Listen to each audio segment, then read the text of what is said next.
Hello everyone, ito nga pala ang 2025 Mitsubishi Montero Sport.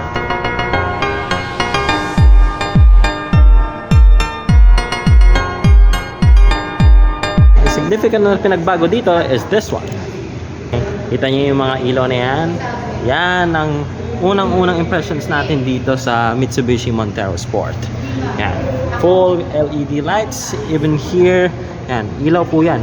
Hindi lang na bibigyan ng justice ng onte kasi nasa nasa arawan lang tayo, but yes, those are completely straight lights towards dito sa may headlamps, daytime running lamps, LEDs, tapos yan sa grill, and then it goes further here. Yan, nag-auto lock lang siya, hindi ko lang siya kasi napindot eh.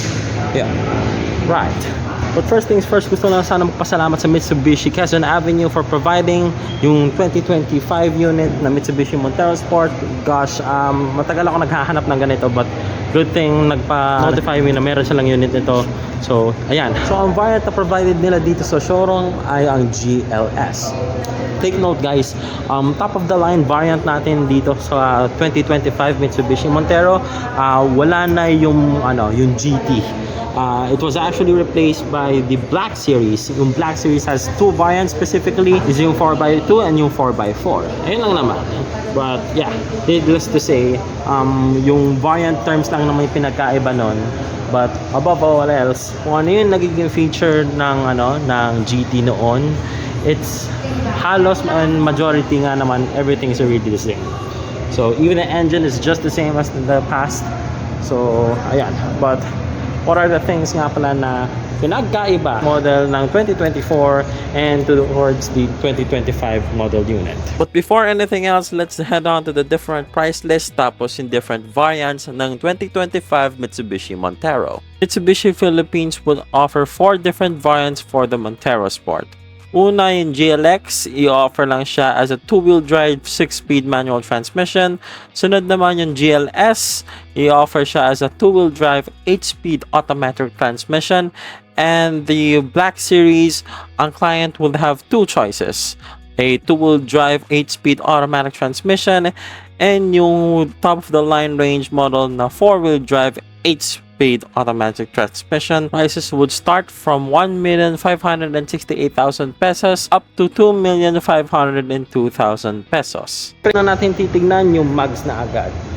Ito yung bagong spoke design ng Mitsubishi Montero mags, but yung tire size is literally the same, 265 by 60, tapos 18 inches yung wheel rims natin. And syempre nakabalot lang siya ng Dunlop Grand Trek Model Series tires, 6 lug nut spec, tapos may pagka gunmetallic grayish na color na meron na finish towards the wheels of the vehicle. And syempre doon tayo sa rear, and hopefully this is actually the same. And syempre dito sa likod, it's really the same, ganun din yung tires, but obviously yung kailangan natin pagtutungan dito is yung rear disc brakes. Yan. Mulat-mula naman yung yung Mitsubishi Montero noon ay rear disc brakes naman na siya. So, yan. That's nice. Ngayon, pupunta tayo sa second thing na pinagbago sa Mitsubishi Montero. But first things first, ito, naka-keyless entry na tayo. Yan. As long as na nakikip yung susi sa pocket nyo, gagana siya. And then, let's check on to the second thing. Eh, syempre, yung steering wheel. Yan. Okay. Shut it off. Yan. Ito yung steering wheel niya. I have to say, it really looks good with the paddle shifters. Just to let you know, yung Mitsubishi Triton, yan yung Mitsubishi Triton na yan, it didn't come with a paddle shifter. So, ito yung first time na makita ko yung steering wheel comes with the paddle shifters, and it really looks good. Nice touch. Palagi ko yung ngaling kulang yung paddle shifters yun kaya magmumukha talaga siyang sporty aesthetic design lookish thingy. Yan. So, and everything, pero hindi siya flat bottom steering wheel. Na siya, completely rounded na talaga yung steering wheel niya. Right, we are not going to start this one, but this is actually my first impressions within the vehicle. And here we go. And kung ilalagay niyo siya sa on position, just simply hit this button right here, tapos don't press on the brake. So yan, the orange button for the accessories, and that's the on position. Tara, tingnan natin yung infotainment system nito. Okay. Ayan, ilalagay ko na lang sa screen kung ilang inches yung natin infotainment system. Then I think it's completely basic, just by the looks of it. Yan, FM. It's actually touch sensitive. Ganito lang yung nakikita ko actually. So just to let you know na ayan, pinakikialaman ko na yung infotainment system, and I am not going to be surprised that this is going to be ready na siya for Apple CarPlay at Android Auto. Ayan. Kaya lang naman yung kailangan natin tuunan ng pansin. I must tell you, you have to buy the Mitsubishi Montero para naman na kayo na mismong gagamit. Yan, wala akong device apparently for this one. Ito naman is a single zone climate control system. Yan, ito yung temperature, yan, everything else. Tapos seamless naman yung mga buttons natin dito. That's good. Syempre ito yung natin 8-speed automatic transmission. Ito naman yung electronic parking brake with the auto hold function. Ito naman yung sunglass holder. Yan. Lagyan natin yung yung salamin. And please do mind, isa lang naman na sunglass holder na yung Mitsubishi Montero. Wala siyang multiple ones just like in American vehicles. And halogen lights. There you go. Just to activate everything. Yan. Tapos yung natin glove box, it's around here, and it's completely damp. And I have to say, as per usual dito sa GLS trim, everything's blacked out trims. Won't be surprised na ganun din sa Black Series, kaya nga Black Series But yan, quick trivia, if naalala nyo pa yung 2016 GT4 wheel drive na Mitsubishi Montero, it came with the wood trims. Ayun. Just a small trivia lang naman. Another thing may napansin akong bago, meron na siyang buttons for the central lock. Ayun, kasi dati alam ko dito mo lang siya papakialaman para ma-unlock at saka ma-lock mo yung mga pintuan. All 4 windows are fully automatic up and down. Ever wonder kung ano itsura ng taillights? Ito yung parang luha na design ng taillights ng Mitsubishi Montero. Nagiging controversy to right from the past. Some people liked it, some people didn't like it. But yeah, let's just deal with it na lang. Tumanda na sa akin yung design na to, so it looks fine for me. Actuation natin. Okay. And flat yung natin, yung pag-fold ng mga rear seats natin. And don't worry, uupo ako dun sa second row seats. But by God, believe me or not, some people actually didn't know this. Mayroon ditong maliit na button dito para ma-lock na yung pintuan ng Montero itself. So, hit this one. Yan. But, yeah. Ba't bukas yung ilaw? Kasi naiwan ko bukas yung ilaw dun sa light switch. Yan. Dito naman tayo sa second row seats. Hindi ko siya nakalimutan, guys, But, here we go. Yan. Tapos yung rear AC natin is on the roof dito sa side There you go. Yan. Completely air cooled. And nasabi ko na to right before, ang Mitsubishi Montero kayang-kaya niya magpalamig ng whole cabin for just like 5 to 7 minutes. Sabihin natin sa mainit na parte mo siyang pinarada. Ayan. And here we go. Seats natin dito sa second row seats. Yeah, really comfortable. And no worries guys, nakapag-test drive na rin ako ng Mitsubishi Montero before. Ayan.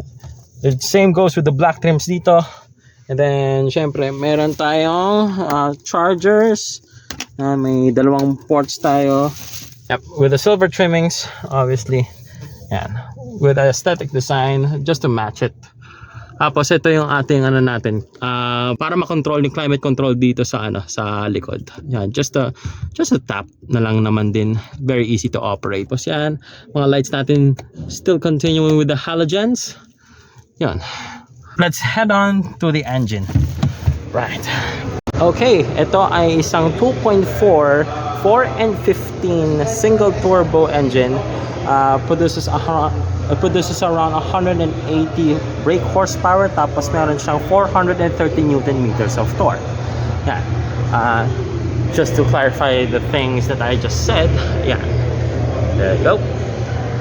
And Euro 4 compliant na siya. Then 2SM batteries is here. And this is actually quite different for me.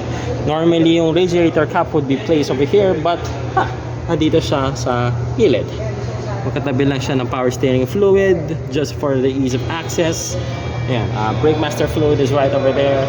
But yeah, they retain the same engine just like from the previous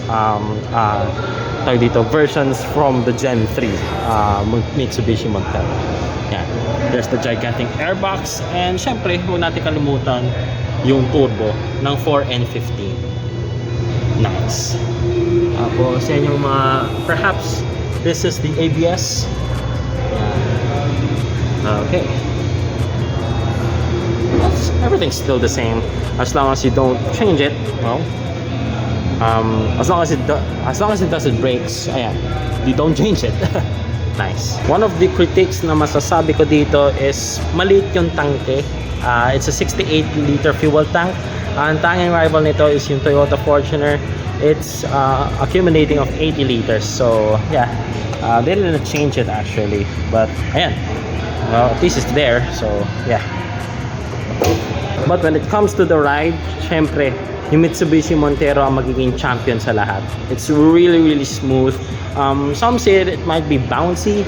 Well, bouncy just like you're riding on a trampoline, but hindi siya bouncy na matagtag, na very, very harsh, na hindi mo na mabe-bear, na up to the point na baka mahilo ka pa. So, ayan. That's a really nice touch for the Mitsubishi Montero. And then, syempre, these are power seats. There's 1, 2, 3, 4, 5, 6. It has a 6-way power seats. Ayan, this is for the driver. And let's check on to the passenger side. Unfortunately, dito sa passenger side, it is only manual seats. Ayan. Okay. Probably for the Montero geeks, you know guys how to adjust this. Oh, then, ito. May maliit na handle dito. Ayan. Oh, look at that. I just noticed it now. May mga carbon fiber trims dito. Hindi ko alam kung nakikita nyo. Ayan. Ito, yan. Meron dito. So, yeah. Well, it's time to shut it off. Hey, Siri. Hello. Hi. Hello. Desa po tayo from Mitsubishi Quezon Ave. So, if ever mag-inquire kayo ng Montero or any Mitsubishi unit, so, punta lang po kayo dito sa Mitsubishi brand, Quezon Avenue. Huge clutch sa iyo, Miss Daisy. Maraming salamat po. Maraming salamat kasi naka-8 na ako, ahente na ako, Miss. So, Meron. So, yes. Tama naman sa unit na kailangan nyo. Para Yes. sa dun sa content na ginagawa namin. Ayan.